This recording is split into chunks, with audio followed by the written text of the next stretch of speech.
What is the greatest video game of all time? When you ask people this question on the internet, you'll get so many different answers, and none of them are wrong. Unless you say Fortnite. If you say Fortnite, I am legally allowed to slap you. But, aside from that one, there are so many great games that have come out over the last 40 or so years. There is a lot of different possible answers to this question. If you ask me, for example, I'm gonna tell you that it's this one. Mass Effect 2.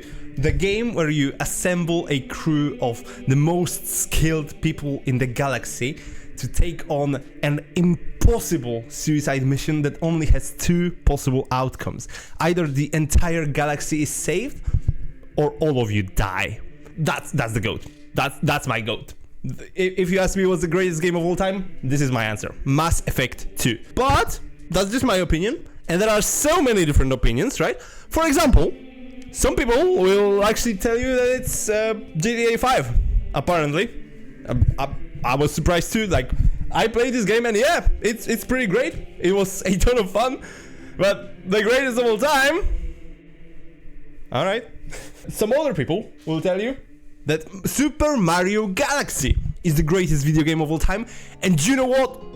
I don't disagree. This game is fantastic. Jumping between planets, all of the gravity-based physics. It's just so much fun.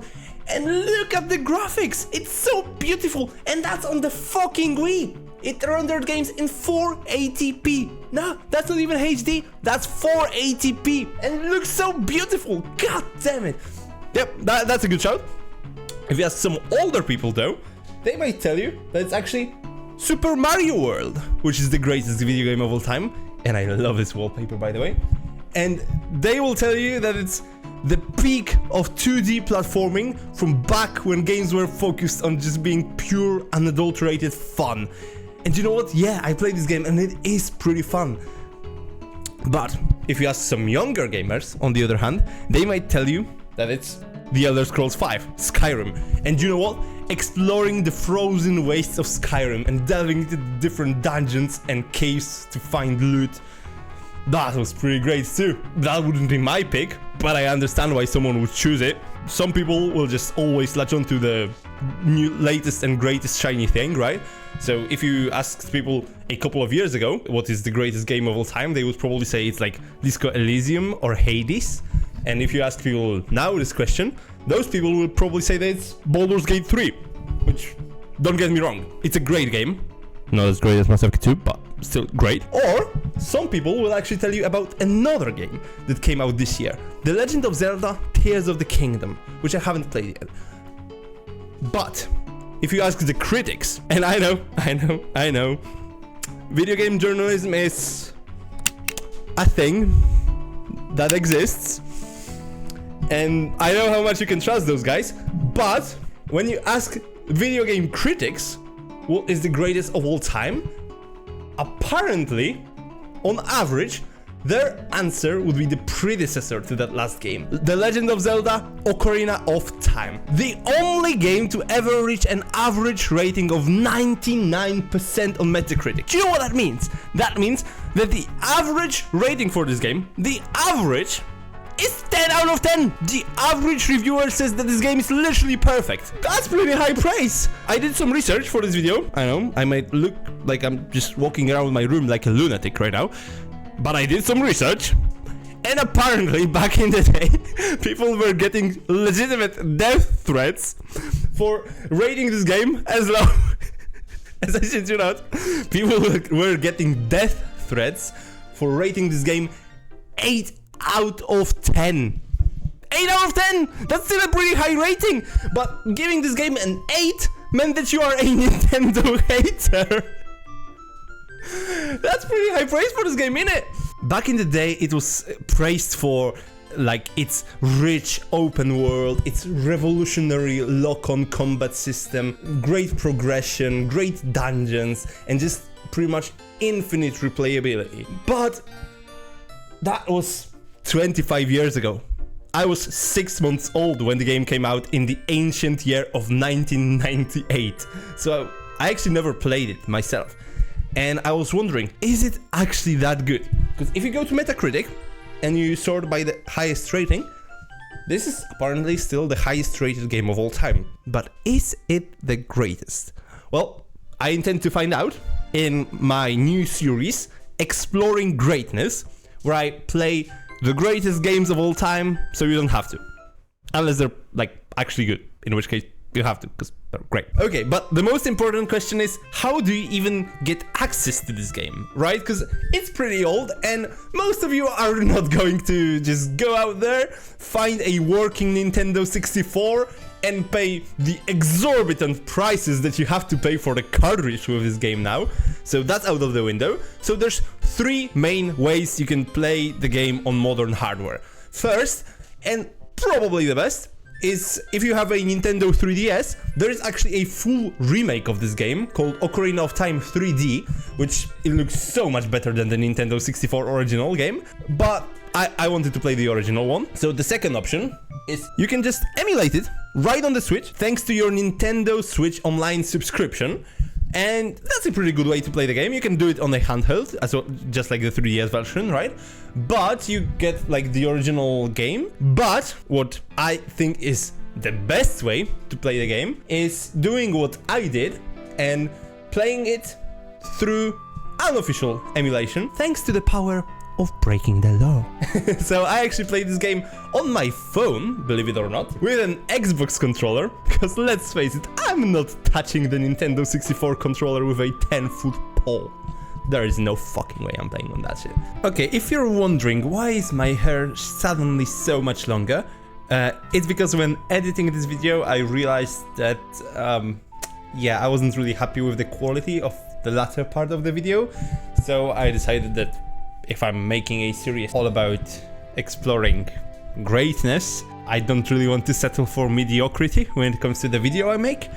So I decided to redo the entire part, but then the depression just took its toll and I didn't record the latter part of this video until 3 weeks after I did the first part.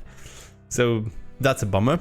I don't normally do this, but please go ahead and just like and subscribe to my channel, because this video really is taking a lot of effort to make. So thank you so much, and let's get back to Zelda. So the game starts with the main character, Link, having a bit of a nightmare. In the nightmare, he sees a princess running away from a castle on horseback, and some weird, like, evil-looking wizard guy following. Immediately after that, he finds himself facing the wizard guy, and just as the guy is getting ready to kill Link, he wakes up and he's back in his village inside a magical forest. Basically, Link is like part of a race of fairy children who never really grow up. They stay kids their entire life, and all of them have their own guardian fairy who basically is like their guide throughout their entire life, as far as I understand. But not all is well in the beautiful and serene Kokiri forest, because it turns out the Great Deku Tree, which sort of serves as a father figure to all of the children of the forest, well, that tree is dying. Link immediately has to head out into the village and has to find a sword, a shield, and a slingshot, so that finally, armed to the teeth with all of his newfound weapons, he can head inside the Deku Tree. And I'm not gonna make any joke of heading inside a father figure. I'm not gonna do it. Basically, this serves as a really nice tutorial. You're exploring this village, which has this really nice, like, chill vibe to it. It feels like a magical place, and it's so great to explore it. You see this opening shot of the game when like the camera is just flying right across the village, and this always impressed me when I saw this game when I was younger. And not gonna lie, this sets up the atmosphere of at least the first half of the game very nicely. But when Link completes a set of challenges and learns the controls of the game, basically, you are tasked to head inside the Deku Tree, which serves as your first dungeon. And dungeons are a big part of this game, and they are done fantastically. I'm really happy to report on that. You get basically a constant gameplay loop of you enter a room, you fight the enemies inside it, then you have to either solve a puzzle or do some sort of light platforming to unlock the door to the next room, and then you head inside it, you fight the enemies, you solve a puzzle, and rinse and repeat.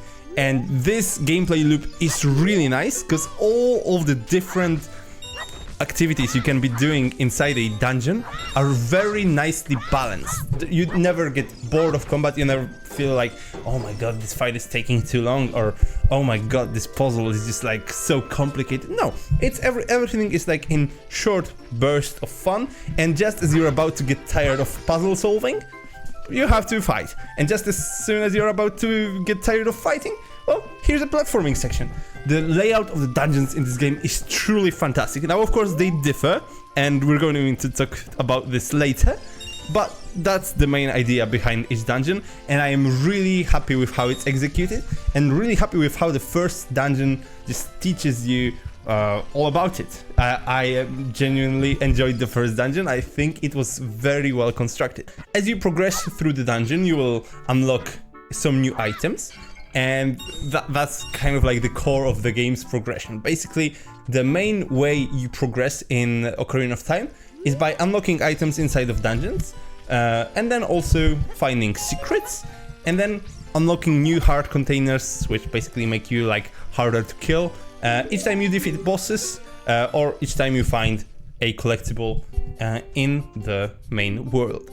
I genuinely feel like the gameplay loop that this game established has not aged at all, and it's been basically like the basis for the entire action RPG or action adventure genre. It's really well done, and it's really fun to play through the main gameplay loop.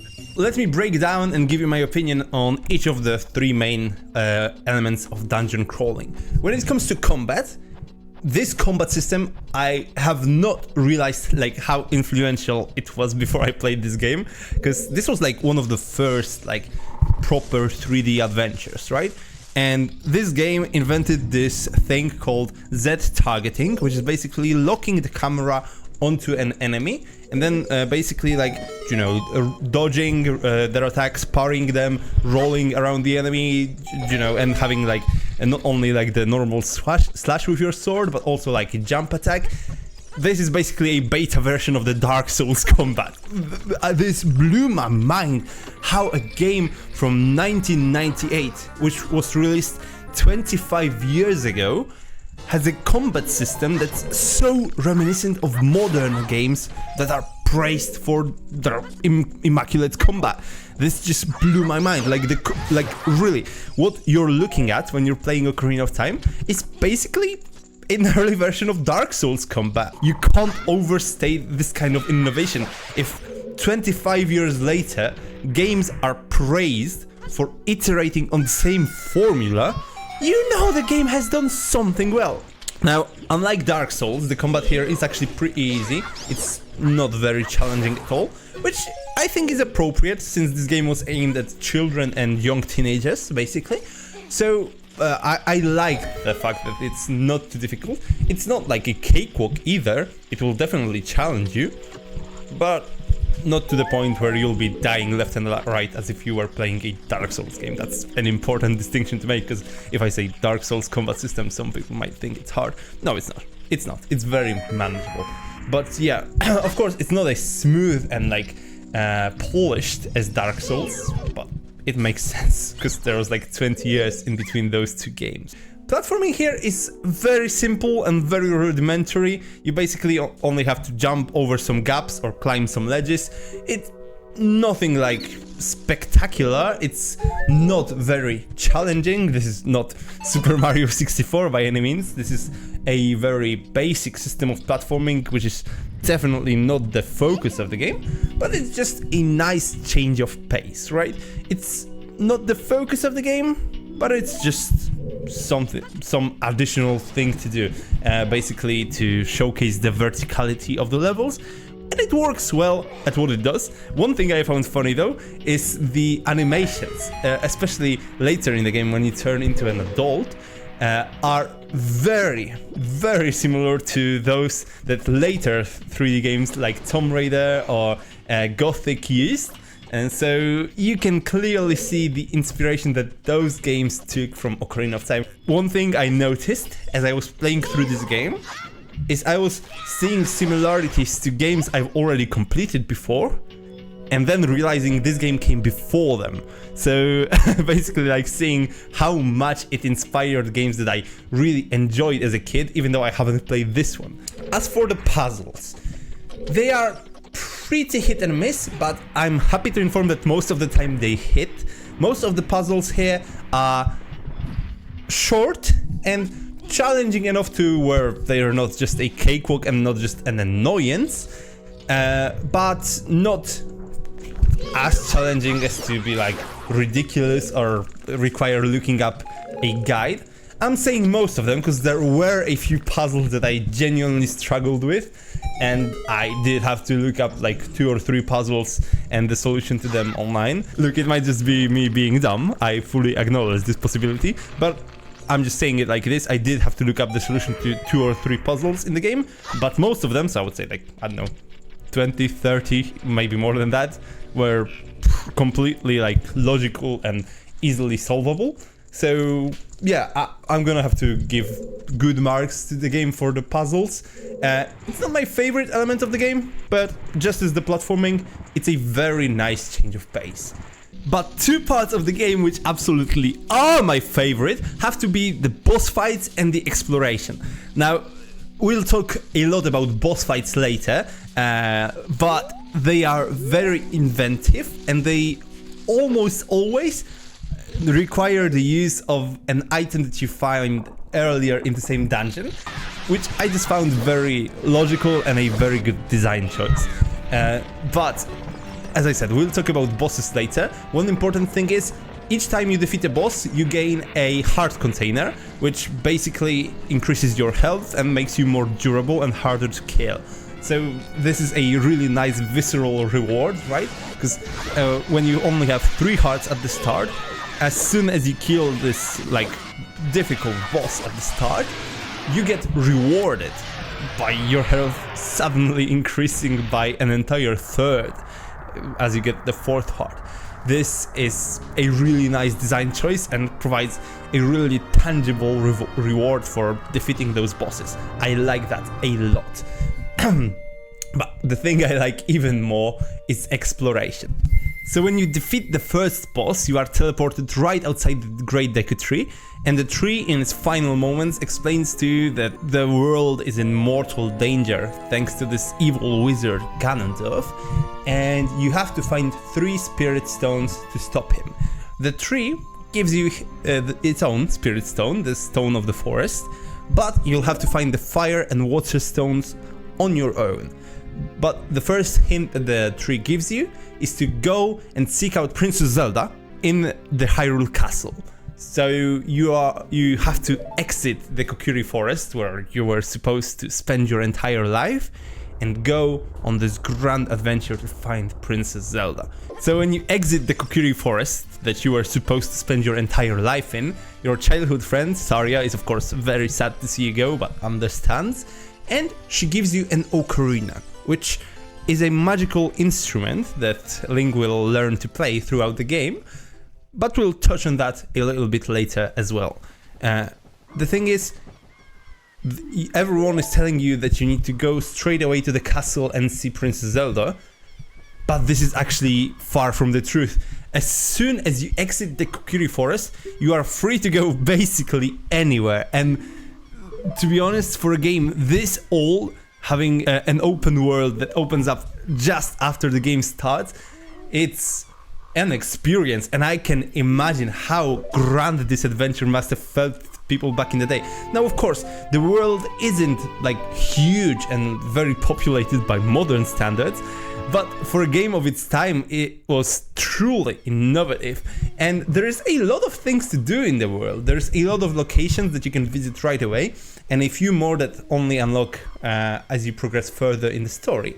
but there is so many activities that you can do in the open world. You can be, of course, looking for secrets, finding different heart containers or gold or different items that are hidden throughout all of Hyrule. You can be doing side quests. You can eventually get a horse. There is a shooting gallery where you get a prize for hitting all of the targets. There is kids in the forest you can find who will basically play a game of Simon Says with you, where they will play an increasing amount of notes on their ocarinas and you have to repeat after them, and if you win the game they will give you a reward. There is just a ton of stuff to do in the open world, and it really feels amazing to explore and find all of those things. Like, when I started the game, I did not expect myself to 100% it, but I did end up doing it just because exploring the open world was simply fun. Right, so going back to the story for a second, and I will try not to spoil too much, but it is a 25-year-old game, and you have clicked on this video, so if I ruin the game for you with spoilers, sorry, but it's kind of your fault. The first thing you need to do to progress the story further is to sneak into the Hyrule Castle, because the guards don't want to let you in, to meet up with Princess Zelda. And this sequence is really fun. When you enter the castle, right before the gates, you find this little girl who's searching for her father, who was supposed to deliver something from his farm to the king, but he's gone missing. And she says that, well, he might have just fallen asleep, so you need to wake him up if you find him. And then as you sneak into the castle, you have to pass all of the guards, but then you do find a place where you are obviously supposed to push a crate into water to create a bridge for yourself, but you can't do it because there is some guy sleeping there. So you have to go back to the girl. She will give you a chicken egg that you have to walk around with for 24 in-game hours to hatch, and then you have to go back to the guy and wake him up using the chicken. I'm not making this up. For him to finally move, and then only then you can progress further. Which I just found this hilarious. Like, this game is just so stupid at times, but I love it. And yeah, I love the entire sequence of sneaking into the castle. It was a bit of stealth that I did not expect in this game, but it was like really well done. So I enjoyed it quite a lot. Once you meet up Zelda, she basically immediately recognizes you, and turns out you've both been sharing those dreams. She's also mistrustful of Ganondorf, and she tells you the location of the next two Spirit Stones. So to get the Spirit Stone of Fire, you have to climb the Death Mountain, which is just a volcano. It's not actually as scary as it sounds like, and meet up with the Gorons, who are those like big fat people who eat rocks for a living, basically. And to progress further into their story, you basically need to give their king MDMA to cure his depression. And I'm not making this up, I'll play the clip right now.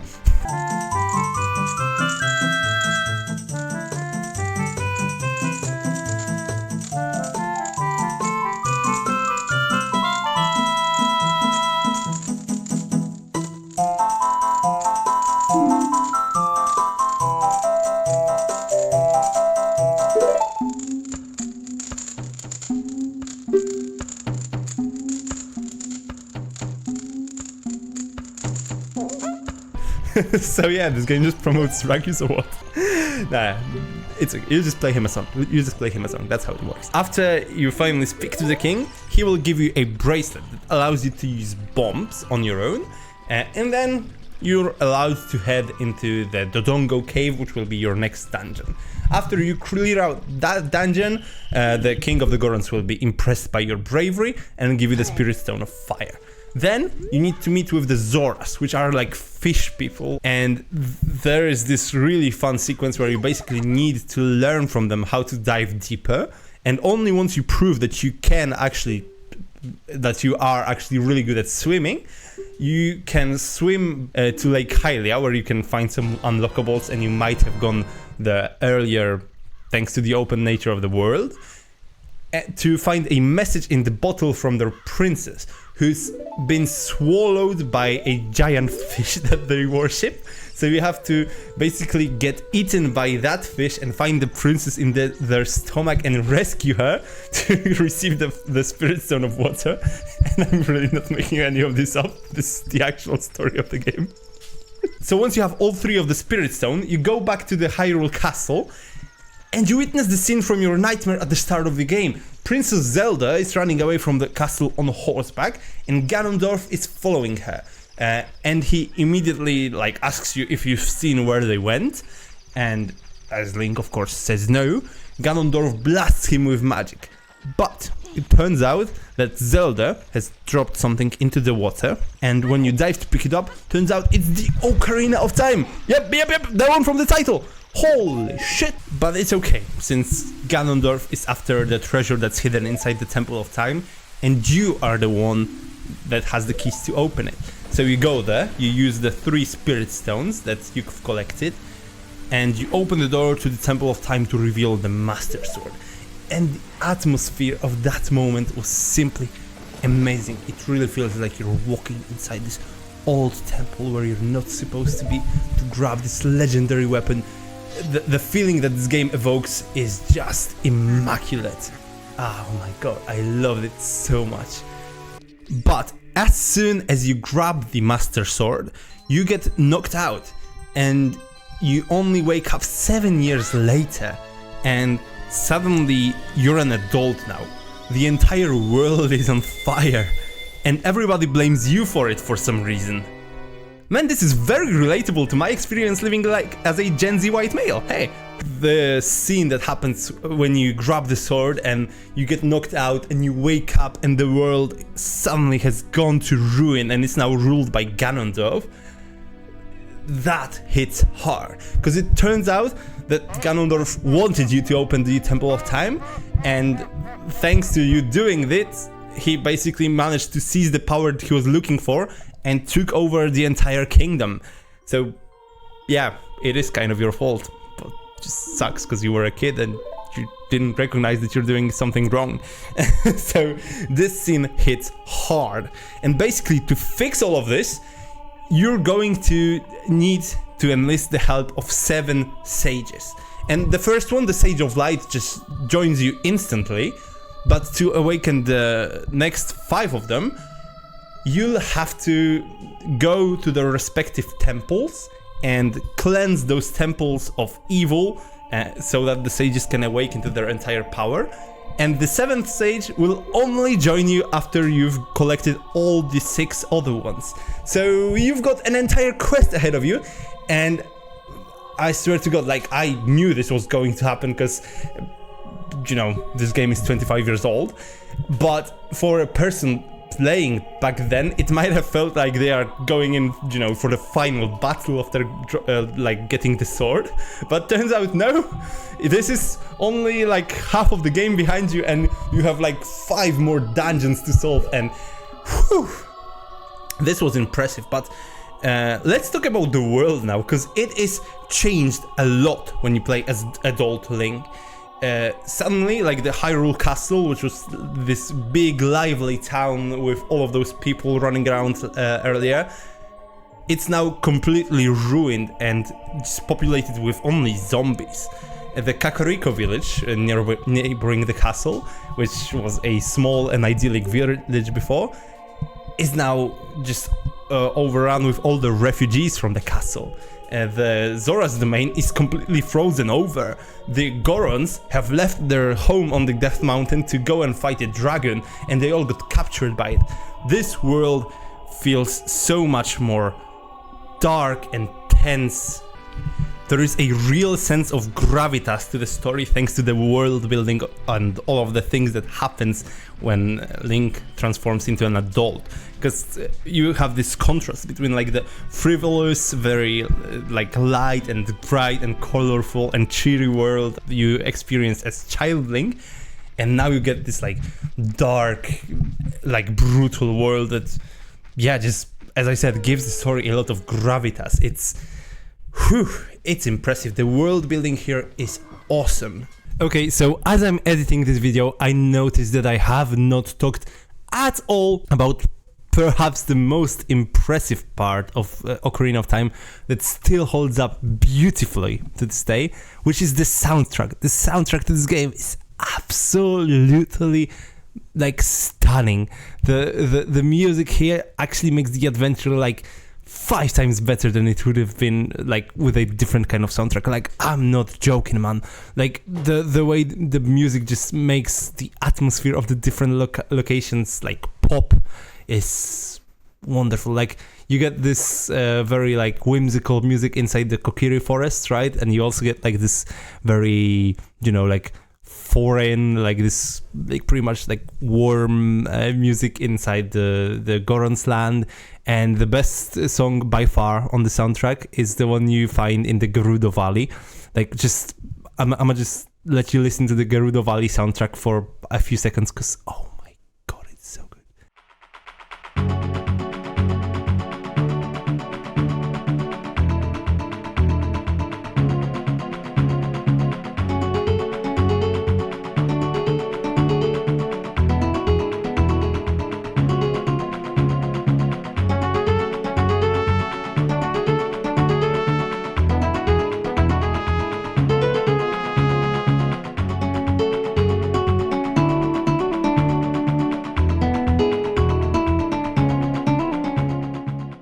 So good. It's probably the best song I've ever heard in a video game. I mean, that would probably be Living Earth in Mass Effect 3, but yeah, it's probably up there. Yeah. So anyway, back to Past Me. And another aspect of the world building in this game that is very good, which I did not expect to be a thing, are the characters. See, when the game started, I expected the characters to be like really simple, because there is not a lot of dialogue, and frankly it's not very well written. But turns out, even with the limited like dialogue, the game managed to give its characters a lot of personality, and none of them exemplify it better than the sages. Because it turns out all of those sages that you're about to awaken are people that Link has already met as a child, and you see the transformation. I'm not gonna spoil all of them for you, right? But the Sage of Fire, for example, turns out to be Darunia, the leader of Gorons that you gave MDMA to. And, you know, he's always been all about, like, honor and bravery. So, for him, it's only natural to assume the role of the Sage. But the Sage of Water is Princess Ruto, whom you've met as a child, and she was very, very annoying. She was just basically, yeah, a total princess, for the lack of a better term. She was very annoying, very bossy, very manipulative, and she was just entirely too used to getting what she wants. But when you meet her as an adult, suddenly she's grown, and a lot, and she accepts the responsibility of becoming a sage and basically having to leave her entire world behind. That's actual character development. That's genuinely great to see. And the sages aren't, of course, the only interesting characters. There is, for example, Sheik, who you meet as an adult, and he's this like ninja guy who appears out of nowhere before the start of every temple and teaches you a new melody on the ocarina and gives you some tips on how to handle the challenge ahead of you. And the main trait of Sheik is that he's hot. And I would have totally had a crush on him if I was playing the game as a kid. Still, the times where you meet Sheik and he appears, he teaches you a song, he gives you some hints on the challenge ahead, those are just very refreshing. Those are those moments where you feel like you have a second to catch a break before the big challenge. And maybe it's thanks to that, but I really learned to appreciate the character with its like subsequent appearances later. It was very well done. And there is also like side characters who you get really attached to. When you first go into the Hyrule Castle, there's these two doofuses just standing in there and jabbering gibberish at each other and just, you know, having a laugh about everything, and they seem annoying. But when you meet them as an adult in Kakariko village and you see that they're refugees, you see that basically this is just a way of coping with life. And I don't know, this just hit me a lot, that those two doofuses are, you know, actually real people in that universe. Just felt really cool. So yeah, the characters in this game, definitely a strong point, even though they don't really get a lot of dialogue to showcase their personality. So the characterization that the game developers did here is really immaculate. Okay, so before I finish the review off and give this game a rating, let's go back to a few mechanics that I have not mentioned yet, but that play a crucial part in the feeling of the game. So the gameplay loop is fully established as when you transition into adult Link. Basically, you go, you find a dungeon, you get an item in the dungeon that gives you a new power, then you can use that item to explore new areas of the open world and maybe find some collectibles. And then you go back to another dungeon and you find another item, and the whole sequence repeats again. And I love the balance here, because if it was only dungeons, the game would be just like too dark and heavy in terms of the content. You basically be like constantly doing something hard, constantly overcoming a challenge, which is, you know, what you do in like a Dark Souls game. But this was a game meant for children, so those dungeons had to be balanced out, and the open world serves as a great alternative to them here, especially since as adult Link you unlock a horse that allows you to travel through the world a lot faster. And another thing that allows you to travel through the world a lot faster, and coincidentally also summons the horse, is your ocarina. So let's touch on that a little bit now.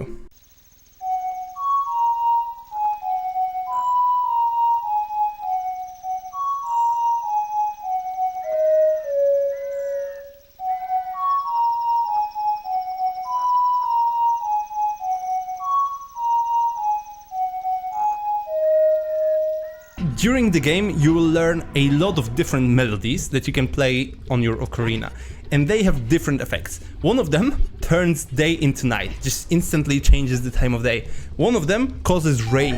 One of them summons the horse. Another one will transport you to the Temple of Fire. Yet another one will transport you to the Water Temple. There is just a lot of melodies in this game, and they each have their own magical properties.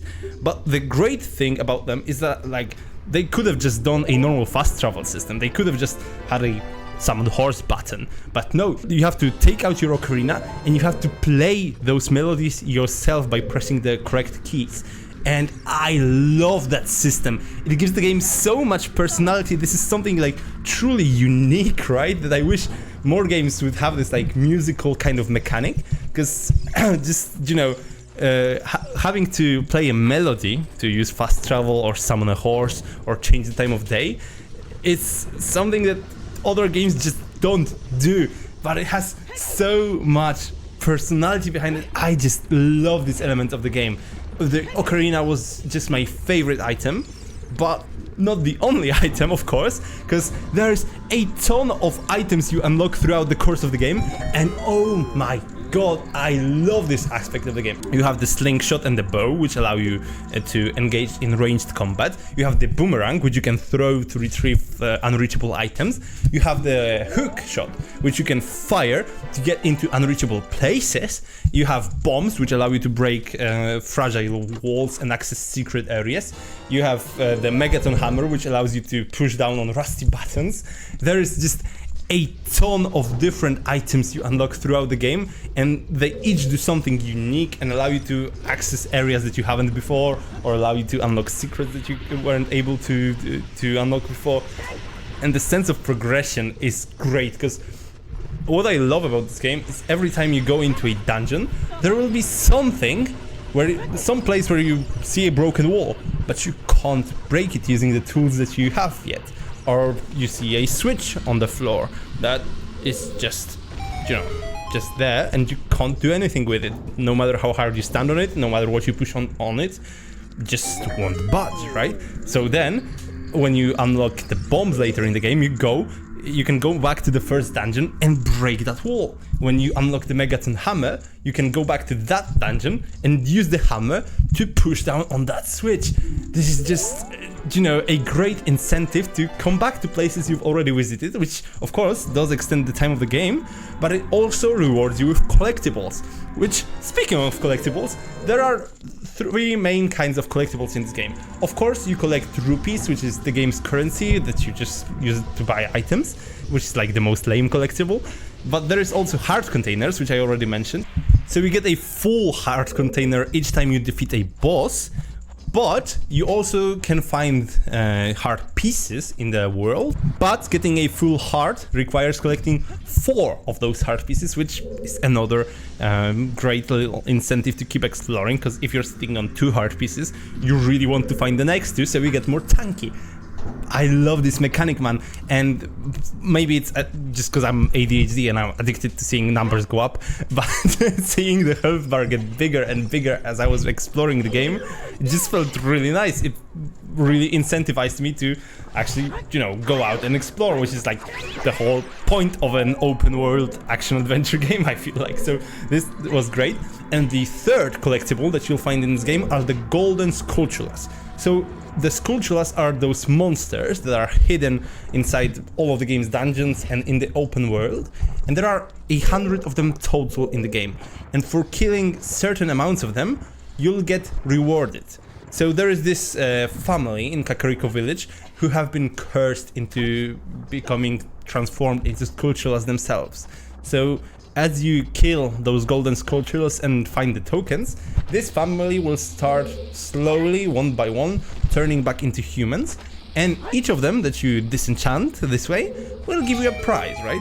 And since being turned into sculptures was their punishment for greed, what they give you is wallet upgrades or more money, and if you collect all 100 sculptures, your reward for that is basically unlimited money. Turns out they're really rich, but they've learned that greed is not really a great thing, so they will just give you as much money as you want, basically.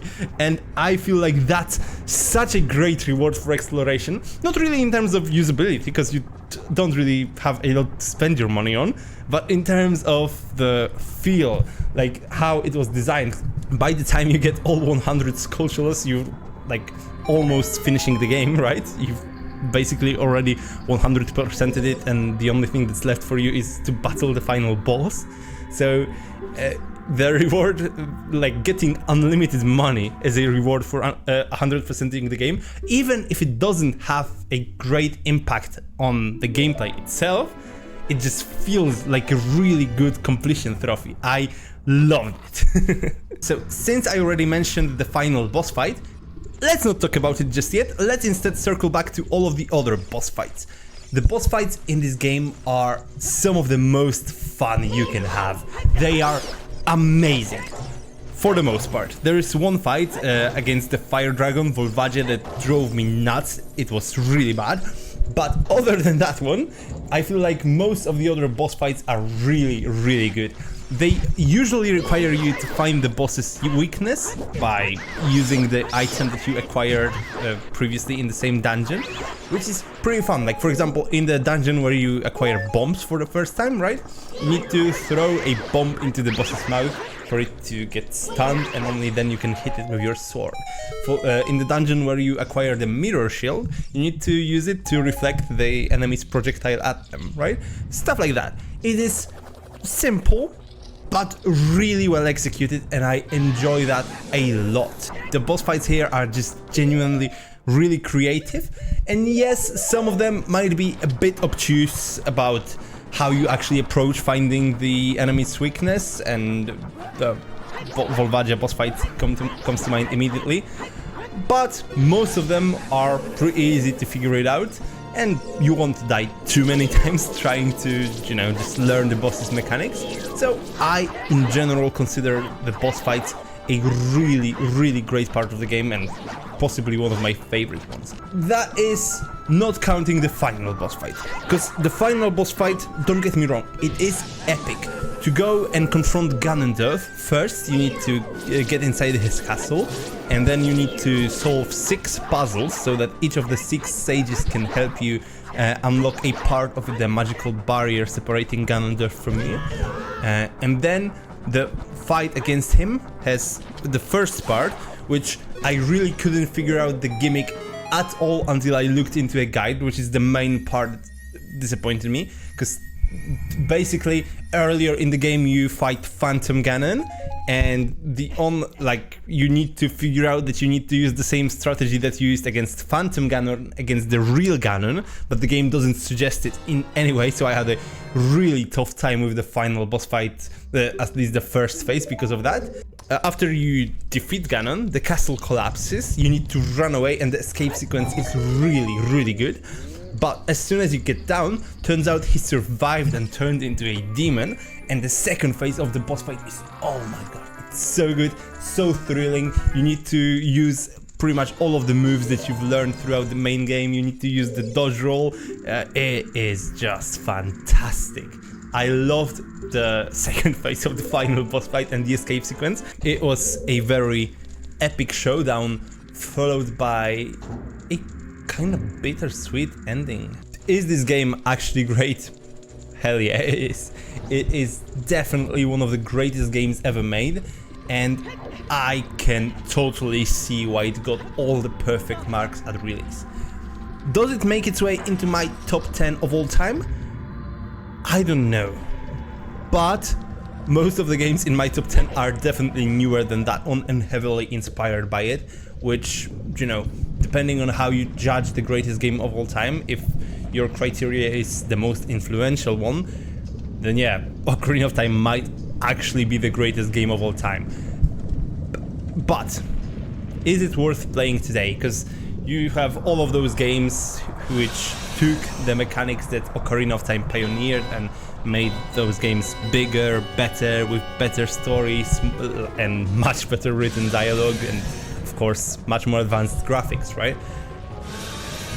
Yes, it is still definitely worth it to play Ocarina of Time, not just because you get to experience the piece of history that this game was, but because it is just a great game and a ton of fun, and I can't stress it enough. Like, if you sit down to play Ocarina of Time, you're just going to have a good time. Yeah, it might take some time getting used to the controls, which are a bit dated, but once you do, the game is just simply great. And yeah, I can't recommend it enough. I would say if you can, grab the 3DS version, as it has a lot of quality of life improvements over the original one. But if not, I think playing the original on Switch or on your computer with an emulator is still a fantastic choice. I will give Ocarina of Time a 9.8 out of 10. It is almost flawless. I would probably give it a 10 if it didn't have the fucking fishing minigame. Fuck.